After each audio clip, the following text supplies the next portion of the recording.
què? Te'n recordes com va començar tot això de la informàtica i tot això? Sí, sí, vaya canvi gran que van fer. Van començar a vindre de papers i de cop i volta ens van vindre uns senyors d'IBM i van començar a descarregar ordenadors, problemes, que si rutes, que si no sé què, que si agendes. Nosaltres no havíem parlat, no havíem parlat mai de tota la vida de tot això, va ser una cosa totalment nova per nosaltres. És un canvi molt gran, la veritat. Com tu has dit, van desplegar tots els consultors d'IBM, van començar a fer les reunions amb els professionals sanitaris i van començar a preparar tota la part tecnològica. Ja deixaven de tot el que és paper i passar als ordinadors. I començaven a barallar-nos. Quantes vegades no ens trucaven perquè això no funciona, no sé què, que no puc admetre un pacient. Bueno, és avui també hi ha avaries, incidències i temes a solucionar. Però bueno, amb el temps ha canviat molt. Vam començar el 2008 i, ostres, en aquests 17 anys que portem i tot això, Déu-n'hi-do el que ha canviat i tot. Molt, molt. Al principi, recordo les formacions que fèiem, de coses que venia la gent a formar-se, la gent protestava, no en tenien res. No, i avui en dia es fan moltes formacions, la gent està acostumada a formar-se, sap que com més formada estigui millor treballarà i van bé. Jo recordo quan vaig entrar fa 24 anys, farà ara, i que el primer dia que vaig arribar era una sala, la típica oficina, amb 4 o 5 persones allí treballant a la seva taula i al fons el que era la sala de servidors, que al final només era un tancat en aire condicionat i una mica d'esai per alimentar-ho, i ara han fet el CPD, tots els temes d'autoextinció d'incendis, fonts d'alimentació redundades, clima redundat i tot per a poder donar suport a tanta potència de màquines, línies i tot. Sí, jo quan vaig començar a l'hospital, això ens recordo les consultes externes, el carro de les històries clíniques, si venia algú espontani, això era demanar que el celador t'anés a buscar la història clínica perquè no tenies ni idea de què tenia aquella persona, i en canvi ara és tot completament informatitzat, tens una immediatesa de tot, de història clínica, de proves complementàries, radiografies, programacions. Sí, la veritat és que la qualitat de l'assistència ha millorat molt amb tot el sistema informàtic que es va instal·lar. Clar, això també fa més imprescindible. També estàs més susceptible a patir avaries, de no em carga una pàgina, no em funciona, no puc imprimir, llavors també el tema de les incidències i solucionar-les el més aviat possible. S'ha caigut el sistema. Sí. I llavors estem tots que no podem fer res, no podem ni treballar, ni escriure coses, ni demanar res, ni consultar res. Per sort, passa poques vegades. O les nits d'actualitzacions, que paren el SAP, 3-4 hores, fan tota l'actualització i quan acabes de fer la bateria de proves per veure que tot s'ha carregat i funciona correctament. Sí, i a vegades que puges una cosa per a destrossar-ne unes altres. Bueno, sempre ha sigut una mica... Això no ha canviat amb aquests anys. Malgrat tots els anys, la veritat que aquestes pujades sempre porten algun tipus d'error a posteriori. Però jo crec que en general tothom està content del canvi perquè al final és més còmode, pots treballar millor, tens més eines i al final té benefici al professional i a l'usuari. Sí, no, a nivell mèdic jo crec que ha anat molt bé tot. Tenim ara, això el que t'he dit abans, molta informació disponible al mateix temps. No has de dependre de que si no tenim pres l'analítica, la radiografia no la trobo i tot això. Jo crec que en general la qualitat ha sigut molt bona des que el programa permet integrar-ho tot en una única pantalla, per dir-ho d'alguna manera. Sí. Després del canvi de ficar la història informatitzada, vam fer el canvi de la imatge digital, que segurament la gent més jove no recorda, però abans teníem les plaques, en tot el que comportava de revelar productes que eren nocius, i el fet de tindre una placa que al final no era més que una foto, que estava dins la carpeta i que si la tenies la podies consultar, si no. Hi ha tot digitalitat, pots consultar-ho sempre, a diferents llocs, a diferents hospitals, i també va ser un canvi molt gran. Jo al despatx encara tenia un megatoscop, aquelles pantalles que eren un fluorescent blanc, on col·locàvem les radiografies per veure-les. Clar, una cosa és veure una imatge, però ara mateix, per exemple, tens la imatge, l'amplies, pots fer mesures directament sobre la imatge digital, o sigui, fàcilment pots consultar altres exploracions d'aquesta persona en diferents moments, o sigui, és que ara no és que tinguis que estar escarbant a la història buscant radiografies diferents, sinó que ara ho tens i pots comparar la radiografia d'un any, de l'any passat, de fa 5 anys, i clar, aquesta immediatesa, la veritat que crec que és un gran avantatge del sistema nou. Sí, I després també vam fer el mateix en anatomia patològica, tot el tema de digipàtics, poder digitalitzar totes les plaquetes que es poden consultar, l'històric, comparar també. Al final te donen unes eines que si ho has de fer de manera manual o analògica és més complicat. Clar. Bueno, a nivell mèdic el que havíem parlat alguna vegada nosaltres dos era el fet de ficar ordre, no?, amb tota... Clar, diguem-ne, cada metge treballava d'una forma diferent. Hi havia unes organitzacions d'una agenda que no necessàriament l'agenda o la forma de treballar d'urologia tingués que ser la mateixa que la d'un cardiòleg o la d'un cirurgià, i el primer que va tenir que fer va ser homogeneïtzar molt les formes de treballar. I això va ser un gran problema. Va haver molta resistència al principi perquè la gent s'havia acostumat a treballar d'unes maneres que ara tenien que canviar. Però crec que tenien que ser molt necessaris perquè moltes formes de treballar, que no diguéssim que eren les més òptimes, van tenir que canviar amb el sistema informàtic. La informàtica sempre és una cosa molt estandarditzada, per d'una forma. Quadriculada. Molt quadriculada, seria la paraula, exacte. I precisament el personal sanitari molt quadriculat no ho som. I llavors es va obligar a canviar molt la forma de treballar. Van haver, el que han comentat, van haver algunes resistències, però jo crec que amb el temps la milloria ha sigut molt bona i tot això. I després al final l'hospital no deixa ser un reflexe de la vida real, on hi ha gent que li agrada molt la tecnologia i gent que no li agrada. I després hi ha hagut doctors com tu o altres que ho han liderat i que li fiquen ganes i ho tiren avant, i altres que fan reticents. De fet, també n'hi ha moltes vegades que veig gent i ven idees, podríem fer això, i a vegades coses que pots aplicar que has de frenar. Sí, això és molt bonic, però no sé si ho podem fer, perquè hi ha gent que li agrada la tecnologia, veu moltes idees per a poder-ho aplicar, i ve un doctor, i si féssim això, he vist un programa que pot fer tal cosa, i al final te donen idees i pots evolucionar.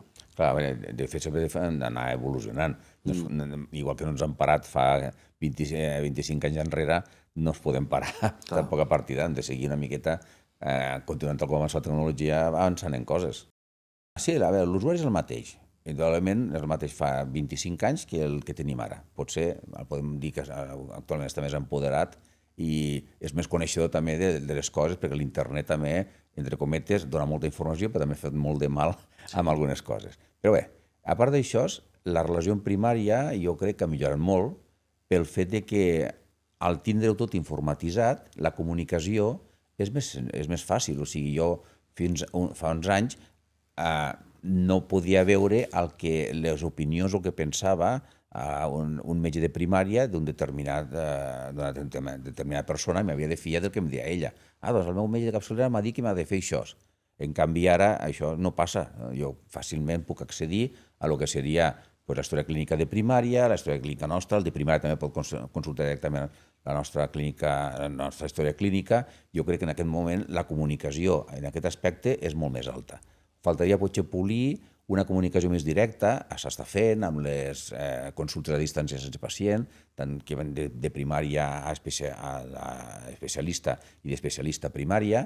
Jo crec que això encara falta polir una miqueta perquè és una cosa que tenim recent. Potser farà 3 o 4 anys que tenim això, no? I potser encara falta polir una miqueta, saber que tenim aquesta eina i utilitzar-la millor. Però jo crec que sí, a nivell de primària i la relació entre primària i especialitzada ha millorat molt des que s'ha informatitzat, no sols l'hospital, sinó també la primària. No, de fet, com totes les eines que s'implanten, té una fase de pilot, que la proves, després la desplegues, la utilitzes, i després té els seus evolutius. Vas veient possibles millores que no s'havien pensat en un principi, vas afegint, de fet, el SAP que tenim avui en dia no és el SAP que vam implantar. Ha canviat moltíssim, tant de manera de treballar com tecnologia que hi ha detrás, com la tecnologia que tu pots arribar a veure davant, ha canviat molt. Sí. Vam començar amb el SAP primari, que era aquella cosa infame. Després van passar a una eina gràfica que depenia de Microsoft, Visual Studio, potser era? No era Visual Studio. Com es deia? Bé, va canviar molt el grafisme, diguem-li, o la interface del que teníem, i després, com aquesta eina la va abandonar el seu creador, que era Microsoft, em sembla, automàticament ara tenim un SAP més basat, o sigui, una interface basada en web, no? Sí. És el que tenim ara. Canvia molt. Sí, i ha canviat moltíssim la forma dels menús i tot això, sí que ha anat evolucionant. A veure, a nivell d'empoderament del pacient, puc dir que més que el sistema al SAP, jo crec que el canvi informàtic que hi ha hagut també ha sigut la possibilitat que tenen l'accés a la meva salut.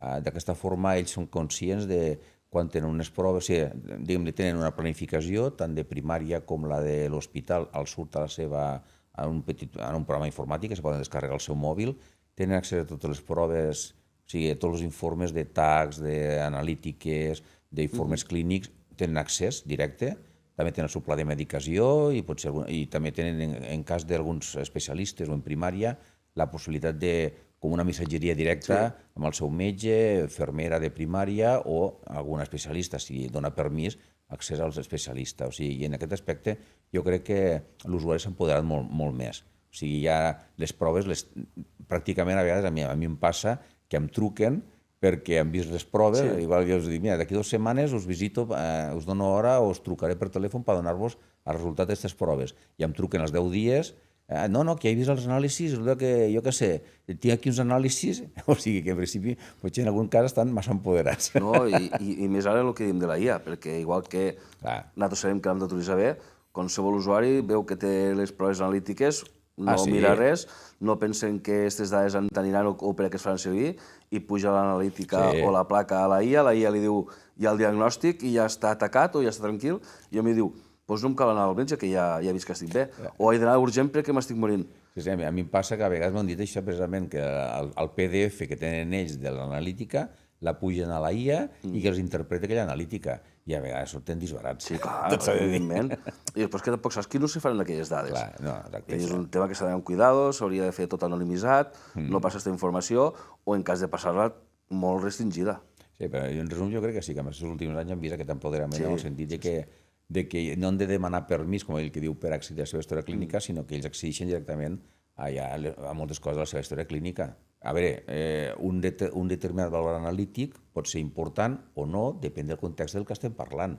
Llavors, o sigui, no pots utilitzar una eina genèrica com o consulto internet o consulto la IA perquè em fa la interpretació d'una radiografia o d'una analítica sense que la IA conegui el context d'en quin moment s'ha fet aquesta analítica i per què s'ha fet aquesta analítica. Jo crec que per ara encara se necessiten professionals sanitaris per fer aquesta interpretació final de les proves. O sigui, la IA te farà una lectura de les teves proves molt millor que la teva personal, perquè no és el teu camp, però primer, ni de bon tros pot fer la lectura que faria un professional sanitari, i després que hi ha el perill de per a què s'utilitzaran aquestes dades després.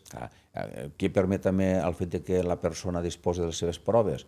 El fet que pugui demanar o buscar-se una segona opinió. O sigui, tu ja tens les analítiques, el resultat d'un TAC, d'una ecografia, qualsevol prova, tens disponibilitat. Si tu no te'n fies o no creus que sigui correcta la interpretació que et pot fer el teu professional, doncs sempre en aquestes proves pots anar a buscar una segona opinió, per exemple. Els hospitals que estan integrats en la xarxa amb el SAP, que són pràcticament tots Jesús, Santa Creu, Clínica Terres de l'Ebre, Amposta, Móra d'Ebre, tots aquests, l'avantatge que tenim és que com tenim un sistema informàtic comú, podem accedir a la informació de qualsevol... O sigui, quan arriba un pacient d'un altre hospital, és que no fa falta ni que em porti l'informe d'alta, perquè jo consulto les proves, els cursos clínics dels metges que l'han portat, o sigui, sí, a nivell d'interrelació amb altres hospitals, jo crec que ha millorat moltíssim el fet de poder-ho veure informatitzat tot.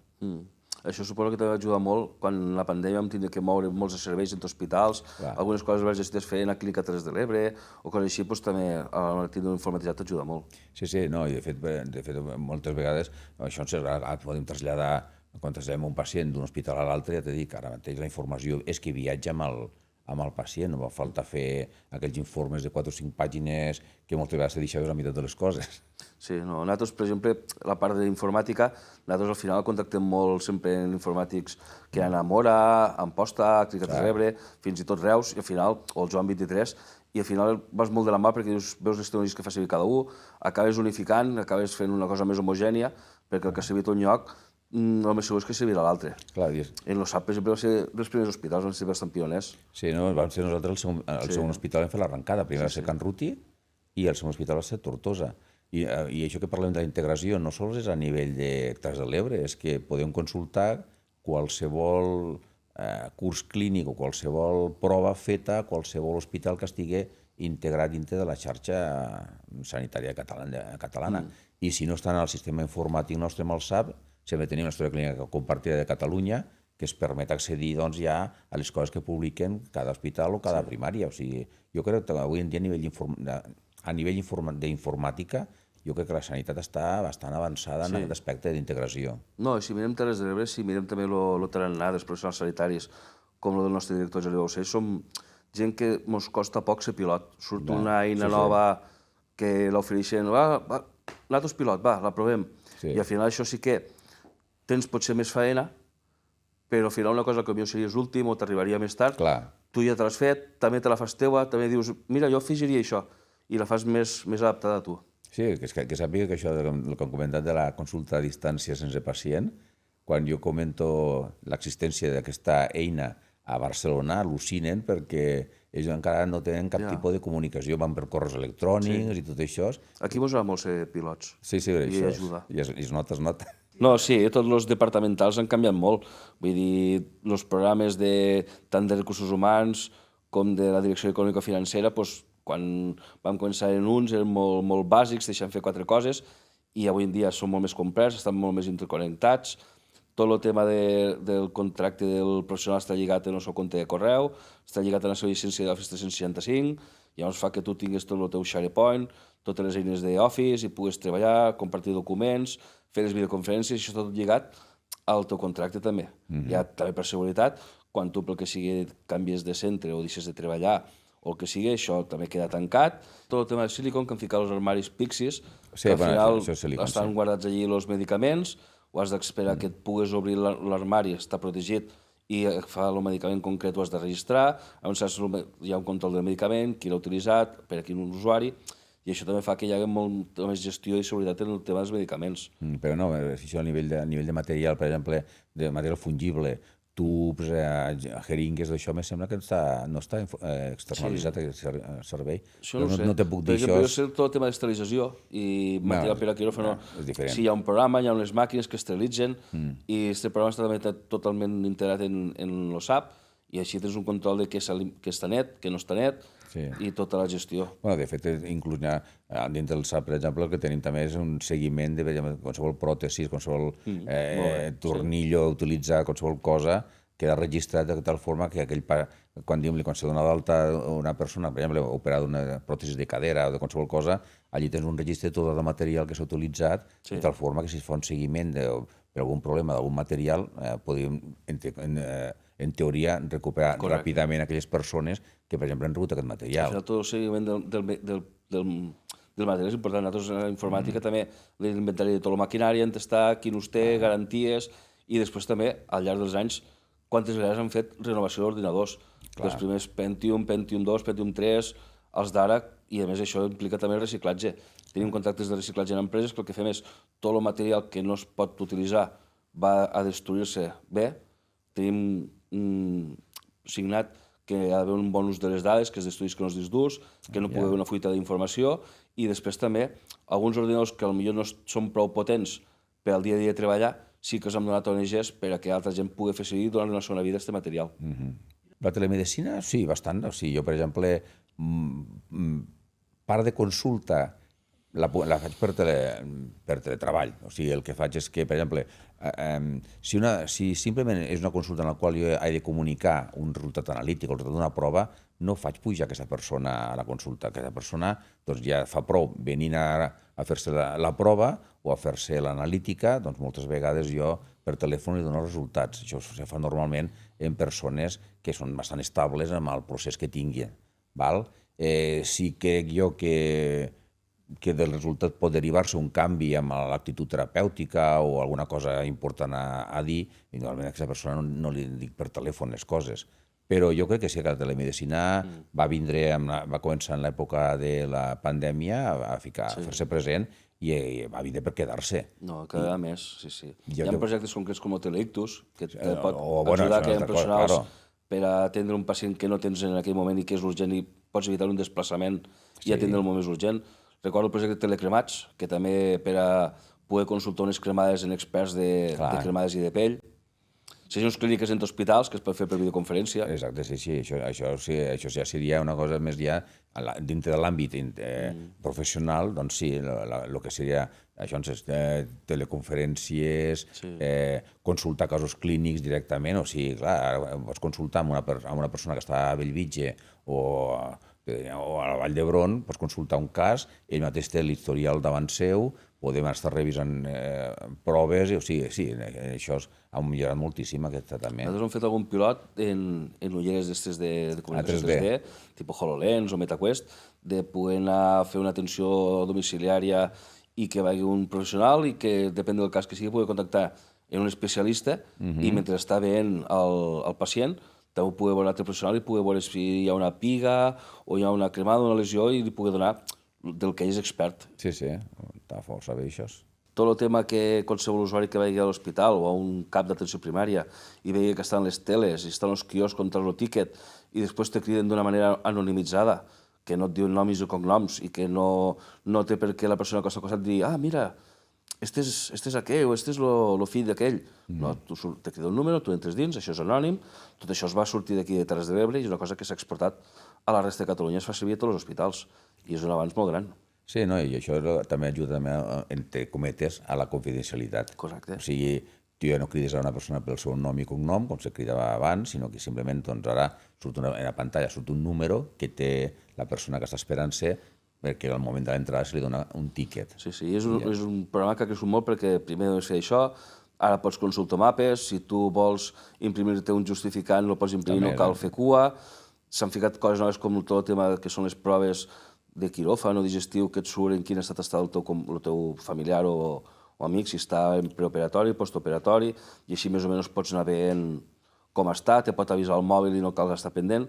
Vull dir, anem afegint noves millores, com ara la geocalització dels quiròfans, de tal manera que tu directament pots veure en tot moment on està el pacient o una màquina, i no cal estar pendent, estar aquí, estar allà, i ho tens tot controlat. Clar, això seria com que des del moment que entra hi ha un seguiment automàtic, te va identificant a la sala, per dir-ho de la forma que estàs, i el familiar en temps real pot estar consultant la pantalla o el seu mòbil, consultant què està passant amb el seu familiar que està... Tot això porta seguretat a l'usuari. Sí.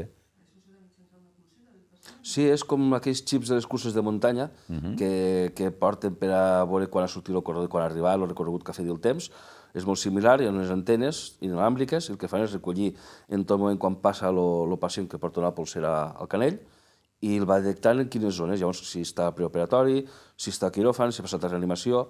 Ja és una cosa que si abans s'havia de fer manual, ara és automatitzat i evita errors i és més ràpid. Perquè abans depenia de que l'infermera fes la foto a la pulsera de la persona... a la pantalla, ha passat d'això. Clar, allà hi ha moltes tractes, alguna vegada se't pot equivocar. Tot el que és manual, tots ens podem equivocar, endarrerir o qualsevol cosa, però el que està automatitzat, si funciona bé, està ben configurat, funciona bé. Doncs bueno, Déu-n'hi-do que estem aquí canviant la medicina nosaltres, I se pot dir que els altres països ho han comprat d'alguna manera, que han dit, això m'interessa, això ho vull. Clar, sí. Sí que a vegades pensem que no, però se treballa molt i s'intenta treballar bé. Sí, la gent no sap les coses que s'arriben a fer en aquest hospital. Sí. Si pensa que és un hospital petit, al sud de Catalunya, que seria... No, però ja mos hi fiquem, i a més, com te dic, hi ha sanitaris que els agrada la tecnologia, també ajudeu a tirar el carro i és una cosa que entre tots se fa bé. I què et penses de la IA, amb els sistemes informàtics? La IA mos passarà per damunt a tots. L'altre dia vaig llegir una notícia que un hospital serà pioner en què la IA ja farà informes clínics. És delicat. Delicat. O sigui, clar, representa que la IA té que accedir a tot l'historial perquè ella faci resums i tot això, però... La IA és una eina que el que has de fer és utilitzar-la, és com dir, és que ara treballarem en ordinadors. No, l'ordinador no ho fa, ho fas tu, però la IA és el mateix, no ho ha de fer la IA. O en cas de que la IA faci algunes parts, les has de supervisar. Al final, el professional és com la imatge radiològica, que hi ha IAs que el que fan és reben la imatge de la placa, un trencament d'un dit d'una mà, i ja te la torna al cap de 2 segons en possible fissura, possible fractura. Llavors, el professional, en tota la seva experiència i coneixement, és qui diu si és veritat o no. Ara tenim IA al nostre hospital? Sí, hi ha alguna cosa. Està el Realisten, que és un tema de poder gravar i transcriure la veu, però no tindre que teclejar tant. Molt bé. Hi ha alguna cosa, sí. I això ho feia, tenia d'aquests programes traductors, que tu parlaves i era una miqueta... Sí, però la tecnologia canvia molt. T'explico de fa potser 20 anys. Ja. Proves una cosa un dia i dius, això li falta. I et despistes a 8, 3, 4 mesos i dius, doncs ho ha fet molt bé ara. I això funciona bé, això? Canvia molt, sí. Va més. Hem provat un d'això d'imatge digital i torna a la placa. Cap moment te torna a la placa i detecta 2 possibles fractures. O aquí hi ha un voltet. Llavors tu ja vas molt a tiro fet. I tampoc no serveixen per a res als metges més que per fer receptes. No, però al final és una eina més. Vull dir, tu ho has de confirmar. És com tot el tema de les mamografies, que sempre s'ha fet com la doble valoració. Hi ha 2 doctors que per separat miren i si el diagnòstic coincideix no passa res, i si no, llavors es mira, doncs això mateix. I et fa un prediagnòstic, tu fas el teu, que és el que mana, i si coincideixes, doncs avant. Ostres. Però bueno, hem d'estar preparats per al que vindrà aviat. És com ficar portes al camp, això ho pots passar per damunt. Sí. Vaig veure això de que fer els informes clínics i vaig pensar, Déu-n'hi-do, però això s'ha de revisar molt bé perquè no li poden donar tant de poder a la En això s'ha de fer molta formació, no només de com s'utilitza, sinó com s'ha d'utilitzar. De dir, has de fer un bon ús i no... Mira, fes-me tots els diagnòstics, us fico aquí i ja he acabat. No.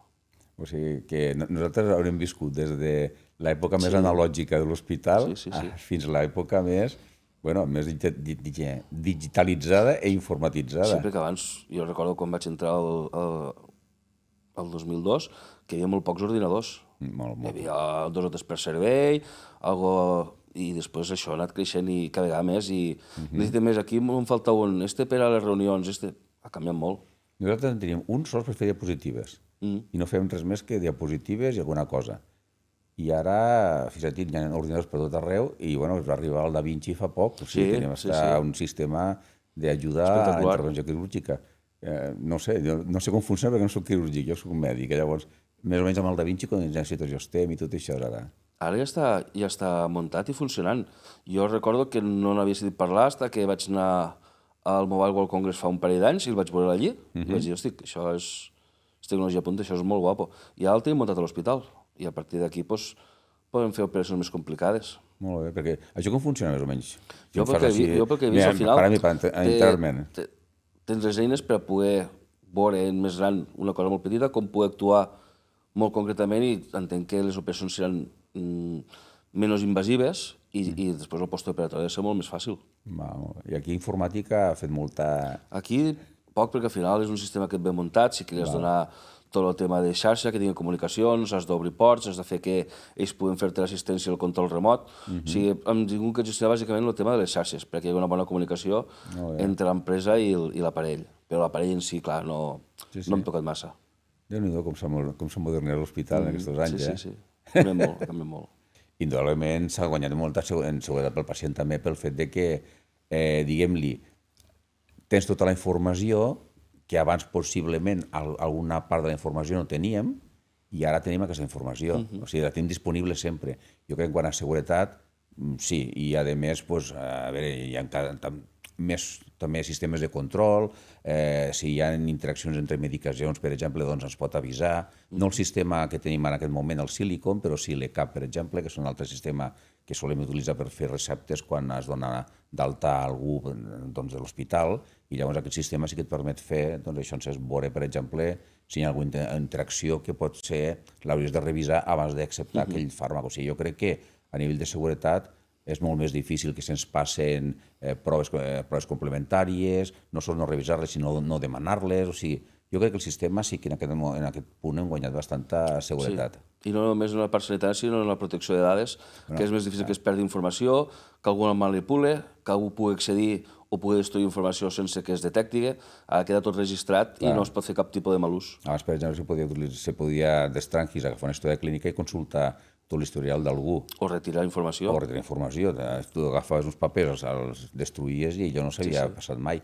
En canvi, ara hi ha un registre des del moment que qualsevol professional accedeix a la història clínica, queda registrat i hi ha un seguiment de tot el que se fa en aquella informació. Sí. O sigui, a nivell de seguretat han guanyat moltíssim també amb el sistema.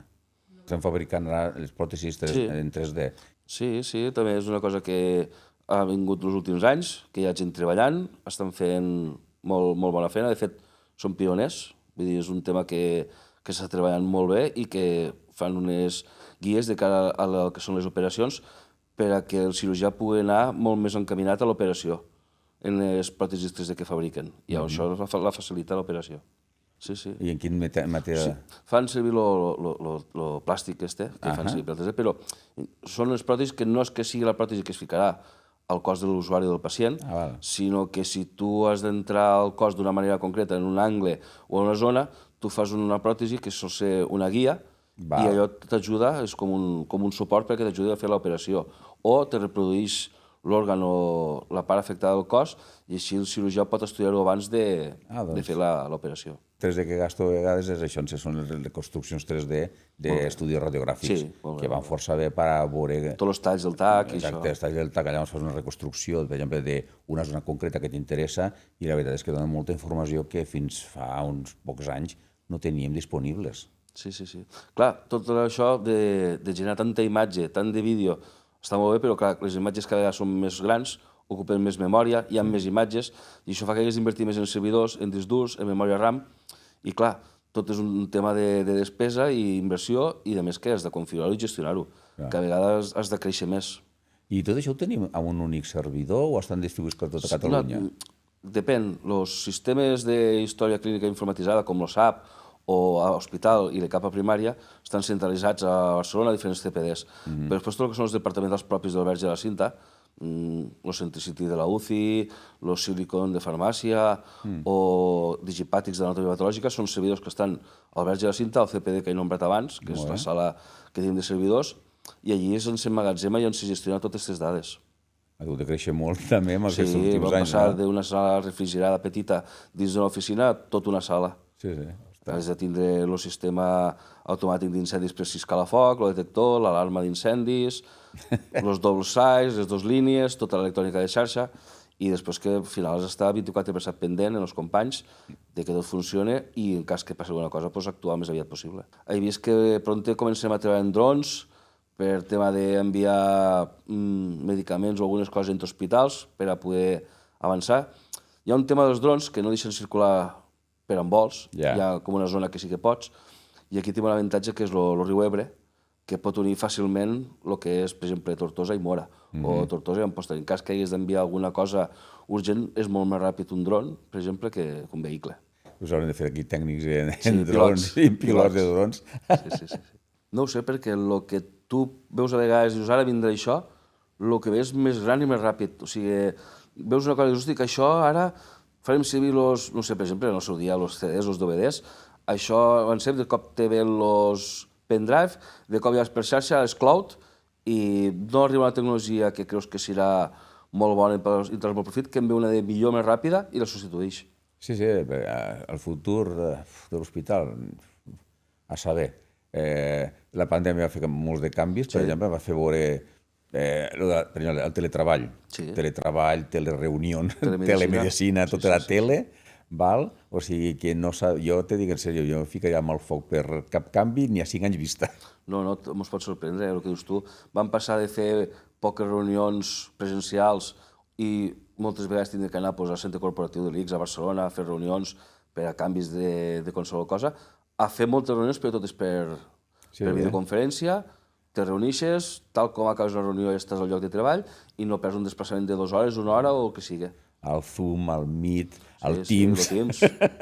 O sigui, paraules o programes que no sabíem ni que existien ni per a què servien, ara són habituals en el nostre dia a dia. O sigui, per això t'he dit, fer una previsió de futur és molt difícil. A veure, jo crec que sí que la IA tindrà cada cop més importància dintre dels sistemes sanitaris i jo crec que això sí que serà un canvi que no sé si estarem tots preparats, perquè, com dius tu, la IA t'ajuda a fer coses, però no té consciència, no sap el que fa, i moltes vegades tendim a donar-li massa poder i massa importància a les coses que fa. Jo crec que això és una cosa que hem de saber regular. La IA ens ajudarà molt, ens pot ajudar moltíssim, com dius tu, ja ens ajuda ara mateix en detectar fractures en radiografies, o inclús quan fem un electro, l'informe que te diu de detectado no sé què, no sé, se descarta infarto, això és una mini IA que ja tenen aquests sistemes. Però jo crec que no hem d'oblidar que són programes informàtics amb uns algoritmes que es costa entendre. Correcte. I, per tant, no l'hem de donar el valor de... O sigui, s'ha de revisar tot el que fas. Hem de saber com ha de fer la eina, li hem de ficar molta ètica, ha de vindre ja donada per si, ens hem de formar i hem d'anar en compte. S'ha de fer seguir bé. Jo crec que, a veure, com no ha sigut un canvi d'un dia per a l'altre, sinó que ha sigut una cosa progressiva, no sé, com aquell que jo te diria que no he sigut conscient de tot el canvi. Ara vist, en 17 anys enrere, dius, vaya canvi que hi ha hagut, no? Però com ha sigut un canvi que han viscut a poc i anant fent-ho, Ha sigut paulatí. no t'has donat compte fins ara que és conscient del que feies abans. Entens? No és una cosa allò que dius, comença un dia i el dia següent he canviat tot. I llavors dius, ostres, com ens puc sentir, no? No, però és que tant a la feina com a la vida hem viscut un canvi tecnològic. Jo ara veig que, per exemple, mon fill pot tindre un mòbil, una pantalla gran, on pot estudiar, pot jugar, pot fer mil coses, i jo als 20 anys vaig tindre un mòbil que tenia 2 línies de text per enviar SMS i trucar. I això també en l'entorn laboral. Uns ordinadors primers que te mostraven una pantalla petita de tubo, que anaven lents, que només per activar l'antivirus havies d'estar un munt de rato, i ara tenim virgueries. Sí, no. Llavors, clar, com ha sigut una cosa que ens han anat visquent de forma molt lenta i progressiva, doncs era cosa com que has vist una evolució molt natural, entens? Però si ho compares amb el que fèiem, dius, el canvi ha sigut brutal en aquests últims anys. Ara et fiques a pensar de tindre que treballar sentat a la taula, en què et portessin al carro totes les històries, i obrir la carpeta, buscar, començar a llegir la lletra de l'anterior persona que ha escrit, si l'entenc, no l'entenc, què fica aquí, agafar la placa, ficar-la al negatoscop, a veure si veig alguna cosa. El que pots fer avui en dia i canvia molt. Sí, exacte, això ho veus ara i te dones compte del canvi brutal que han viscut.